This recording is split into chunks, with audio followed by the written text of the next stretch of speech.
En esta clase hablaremos del propósito, los temas y el contexto de esta carta de Gálatas.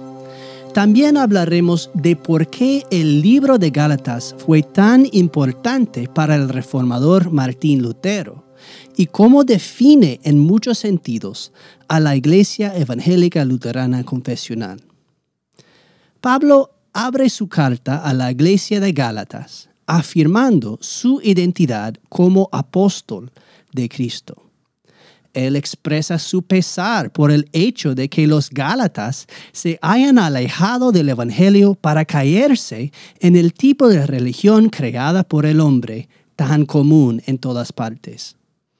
Pero antes de adelantarnos, empecemos con algunos datos básicos sobre esta carta. El apóstol Pablo fue un misionero de la iglesia cristiana primitiva, llamado por Jesús para predicar la buena nueva sobre él al mundo romano, o es decir, gentil. La iglesia que recibió esta carta estaba en un lugar llamado Galacia, que es una región en lo que hoy es el país de Turquía. La congregación se inició por la obra de Pablo predicando el evangelio en ese lugar, pero recientemente otras personas han comenzado a enseñar un mensaje opuesto. Pablo escribe esta carta para animar a los Gálatas a aferrarse al evangelio que recibieron en Cristo y a no apartarse de él.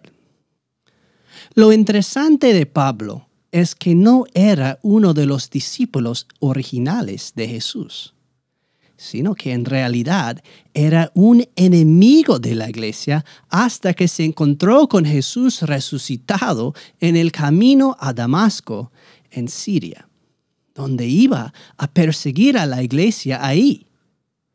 Lo increíble es que las personas que actualmente están molestando a los Gálatas y que son oponentes en esta carta, se parecen mucho a Pablo en su época. Pues antes de su conversión, Pablo pertenecía a un grupo llamado los fariseos, que estaban muy preocupados por ganarse el favor y el amor de Dios, siendo muy cuidadosos en seguir la ley de Dios, además que leyes que ellos mismos añadieron a la palabra de Dios para hacerlo aún más estricto. Según los fariseos, Dios esperaba que la humanidad, especialmente los judíos, siguiera un comportamiento moral específico para ganar su favor. Creían que si llevaban a cabo lo que era justo, Dios los bendeciría. A los fariseos les encantaba ser vistos haciendo sus buenas obras.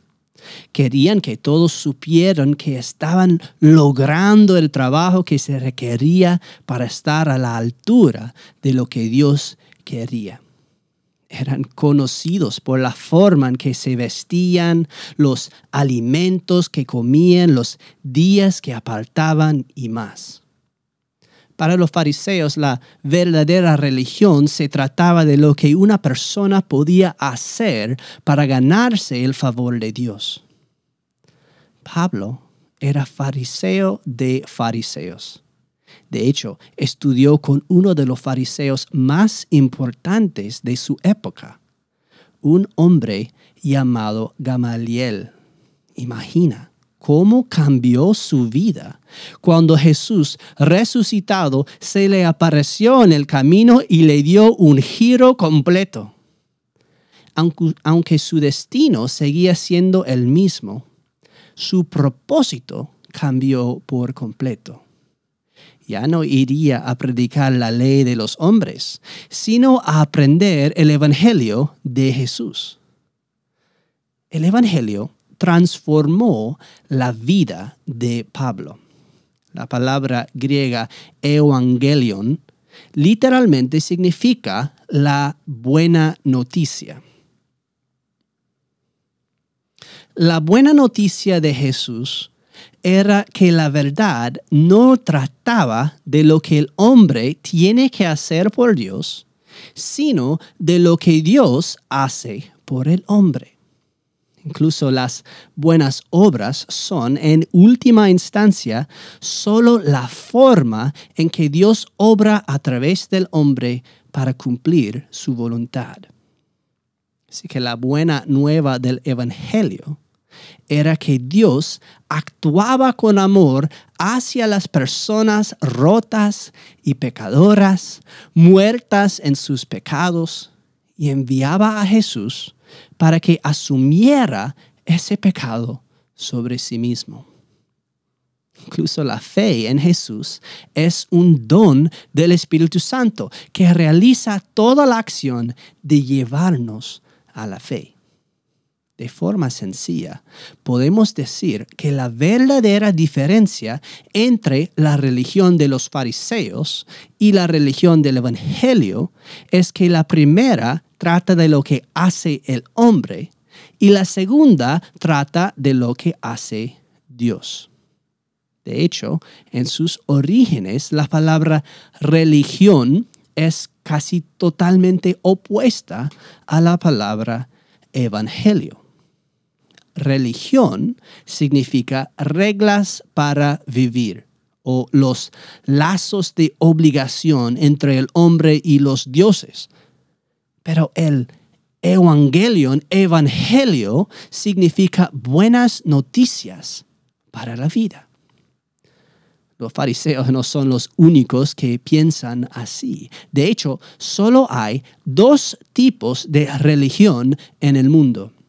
La religión del Evangelio, o lo que Dios hace por el hombre, y la religión del hombre, o lo que el hombre hace por Dios. Si tú estudias las diferentes religiones del mundo, desde el hinduismo hasta el islam, pasando por el judaísmo y el budismo, verás rápidamente que aunque difieran en las normas y directrices que ofrecen, cada uno trata de lo que una persona debe hacer para acercarse a Dios. La religión del Evangelio trata de lo que Dios hizo para acercarse a nosotros. Incluso en la iglesia cristiana, a menudo hemos caído en la religión de lo que el hombre debe hacer por Dios. Es una lucha constante evitar que la diferencia única del cristianismo no caiga en parecerse a todas las demás religiones. Esto se debe a que la religión de las obras siempre está tratando de entrar y llevarse el Evangelio. Nuestra propia iglesia, que es parte de la iglesia cristiana de todos los tiempos y lugares, toma su nombre de una de estas luchas históricas. En los años 1500, la Iglesia Católica Romana predicaba y enseñaba una religión de buenas obras, algo nuevo en la Iglesia cristiana. Decían que la buena noticia del Evangelio solo te servía para empezar, pero que el resto dependía de ti, que debías realizarlo a través de buenas obras, ritos especiales y pagos a la iglesia. Tenías que ganarte tu propia salvación. Esta religión era entonces un sistema de acciones y reglas a seguir para ganar el favor de Dios. El Evangelio había desaparecido, o al menos fue enterrado debajo de un montón de basura. El cristianismo se convirtió en lo que los cristianos tenían que hacer, en lugar de lo que Dios había hecho por los cristianos. Martín Lutero, como San Pablo en muchos sentidos, era un monje católico romano que se esforzaba por ser el católico perfecto y ganarse el favor de Dios. Estaba muy agobiado por sus pecados y no podía entender cómo Dios podía exigir tanto del hombre. Sin embargo, la Biblia decía claramente que nada menos que la perfección era suficiente. Tal como le habían enseñado, Lutero veía la Biblia como un libro de reglas a seguir, explicadas y ampliadas aún más por la iglesia. Así que cuanto más aprendía sobre la ley de Dios, más pecador se daba cuenta de que era. Su progreso hacia la santidad siempre parecía ser un paso adelante y dos atrás. En aquella época, la lectura de la Biblia no se consideraba muy importante, sino que las tradiciones y los dictados del Papa ocupaban el primer plano. En muchos sentidos, esto era exactamente lo mismo que los fariseos. Uno tenía que ganarse el favor de Dios siguiendo reglas, y las reglas eran inventadas por los líderes religiosos. Peor, aún peor, algunas de esas reglas podían ser omitidas si uno hacía donaciones financieras a la iglesia. Así que en poco tiempo toda la religión se convirtió en un esquema para ganar dinero. El evangelio se perdió. Increíblemente, simplemente leyendo y estudiando la Biblia, especialmente las cartas a los romanos y gálatas, Lutero redescubrió el evangelio. La palabra le cambió. Se dio cuenta de que la Biblia no era un libro de reglamento, sino un periódico.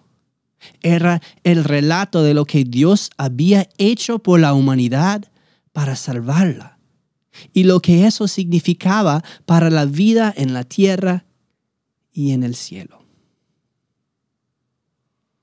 Lo que descubrió ahí fue exactamente lo contrario de cómo entendía Lutero la religión, al igual que Pablo en el camino de Damasco. Jesús salió a su encuentro a través de estas palabras y le dio la vuelta. La Iglesia Evangélica Luterana Confesional, como hemos llegado a ser conocidos, no es por lo tanto más que la Iglesia cristiana o católica, pero con su enfoque de nuevo en el Evangelio, como se da en la palabra de Dios, la Santa Biblia. Siguiendo la advertencia de Pablo a la iglesia de Galacia, la Iglesia Luterana Confesional es aquel parte de la Iglesia Católica, o es decir, universal, que se ha dado la vuelta y ha vuelto a sus raíces en el Evangelio. Muchas personas nos preguntan cuáles son las diferencias entre luteranos y católicos romanos.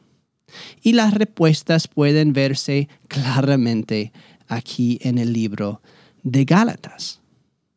Es que los reformadores decidieron no cambiar nada de las tradiciones de la fe católica transmitidas desde el tiempo de los apóstoles, sino solo eliminar las nuevas prácticas que eran contrarias al Evangelio y no estaban fundadas en las palabras de los apóstoles. Lo demás lo mantenemos como nuestra herencia y derecho cristiano en libertad. En estos versículos de nuestro primer estudio, Pablo insta a los Gálatas a hacer exactamente lo mismo, a no apartarse del evangelio de la gracia en Jesús y a dedicarse a la palabra fidedigna que habían recibido de los apóstoles. Incluso dice que cualquier ángel o líder de la iglesia o cualquier hombre que cambie o distorsione este evangelio está bajo una maldición apostólica. El Evangelio lo es todo. Tengo la esperanza de que al leer estas palabras, también tú te encuentres con Jesús en el camino y que Él también nos aleje a todos de la religión del hombre, de las reglas para agradar a Dios y nos acerque a Él, a la buena noticia de que Jesús vino a salvarnos, de que todo lo que tenemos es un regalo de Dios amoroso y justo.